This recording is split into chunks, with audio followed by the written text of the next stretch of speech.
Hey folks, good morning and welcome to another episode of Steelers Morning Rush. I'm Alan Saunders. It is Monday, July 28th. Back in the home studio here with the Pittsburgh Steelers off from training camp today, but still got a lot of football content coming your way. Full day of Morning Rush, afternoon drive, etc., here on the YouTube channel, and a whole bunch of content dropping over at SteelersNow.com. Make sure you go over there and check it out. Today, I want to talk about Steelers quarterback Aaron Rodgers and his start to training camp. I was on the Final Word on WPXI last night and was asked, how I feel about Rodgers after 4 practices. And, I answered about on the field. I'm not going to learn anything that I don't already know about a guy who's been in the NFL for the better part of 2 decades in 4 practices. He looks fine. He looks the same as he's looked, which is not great, but good and probably better than the Steelers have had before. But here's what I've really learned about Aaron Rodgers through 4 training camp practices. All of the people who thought that the Steelers signing Aaron Rodgers or adding Aaron Rodgers to their locker room would be this cancer, be this culture ruiner, be this guy that was going to drag other people down is just the most off-base thing I think I can possibly imagine.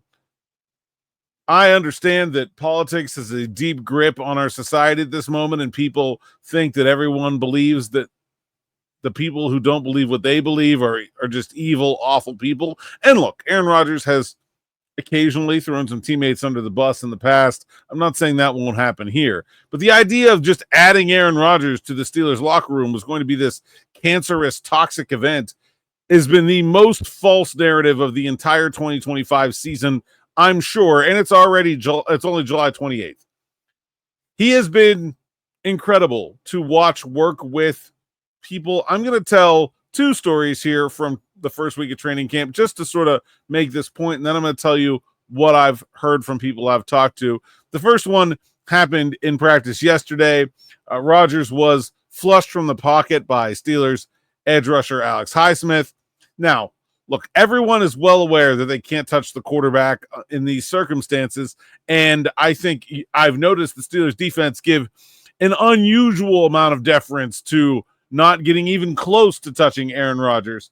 There was a play where, I think it was Jack Sawyer had a dead to right sack, but he just stopped and held up so far away from Rodgers that if you watch the clip shot from the stands of the play, you don't even see Sawyer in the frame, but he would have had a sack. He's just being extra cautious, especially a rookie, about not bumping the 41-year-old former MVP. But so Rodgers was flush with the pocket. Highsmith slowed down. Rodgers sped up. Then Highsmith tries to chase him. Rodgers slows down. Highsmith, he understands, you're not going to try to get close to me? All right, well, then I'm going to run away and make you chase me.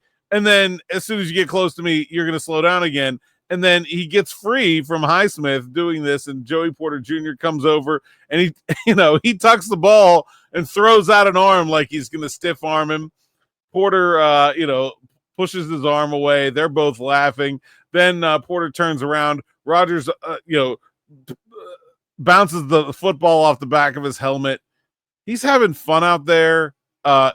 He has a smile on his face every day. Even when things aren't going well, he's found a way to laugh it off. He's also found a way to be a mentor. Look, I think the training camp hype for Will Howard is absurd, but it's real what Rodgers has given to him and done for him. You can see the interactions between them and how much Rodgers genuinely cares about trying to pour into Will Howard as much as he can and be that mentor for him. I don't know that Will Howard's ever going to be anything other than a backup quarterback, but it's not going to be because Aaron Rodgers didn't do everything he could to try to get him into a good place. And then the other one, the other day, this might have been the days run together here. This might have been Friday. Roman Wilson ran an out route and he was late coming out of his break, or he wasn't far enough, or, I can't diagnose the exact issue, but he's turning his head around as the ball's passing him. And Zach Azani went over and got on Roman Wilson immediately. So I know it was his fault and not Rodgers. But then that day after practice, Rodgers stayed out after practice and went over and talked things through with Roman Wilson and showed him exactly what he wanted him to do and how he wanted him to go about things. And they were there talking and pointing at the ground and making diagrams with their hands for probably 15 minutes. And this is a second-year receiver that, like is kind of a fringe part of the starting group on offense. Rodgers had no problem going over and showing him what he needs to show him. And, I think that to me would be an easy, like, what the heck? Who's this guy? And go trade out for Alan Lazard so I don't have to deal with this guy anymore.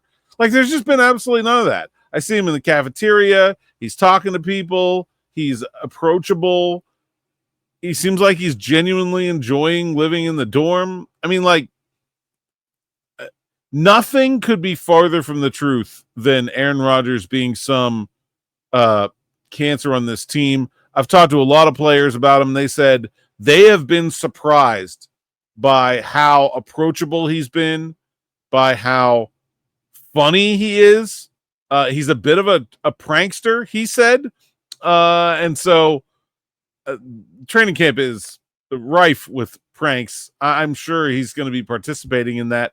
But like a lot of guys were surprised that this is a guy you can joke with. This is a guy you can have a good time with. He's a real person. I'm not. This isn't a dig at Russell Wilson, but it's a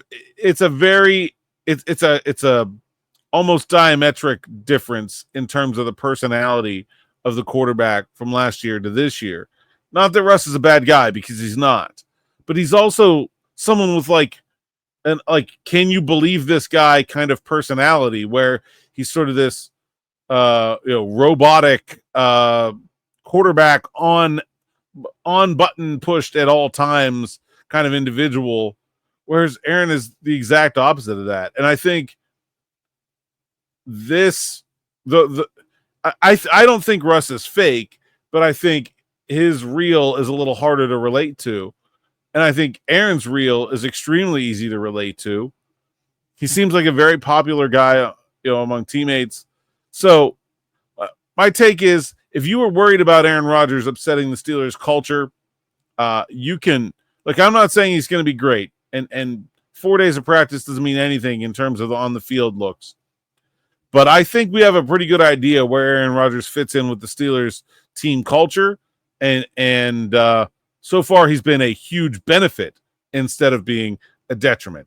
That's all I got for this morning. Thanks for listening. Thanks for watching. We'll have more with Smitty on the afternoon drive, just about 6 o'clock. Make sure you like, subscribe, hit that bell for notifications here on the YouTube channel so you don't miss a thing. And like I said, a ton of content coming out today over at SteelersNow.com. Don't miss any of it. Thanks for listening. Thanks for watching, and we'll see you next time.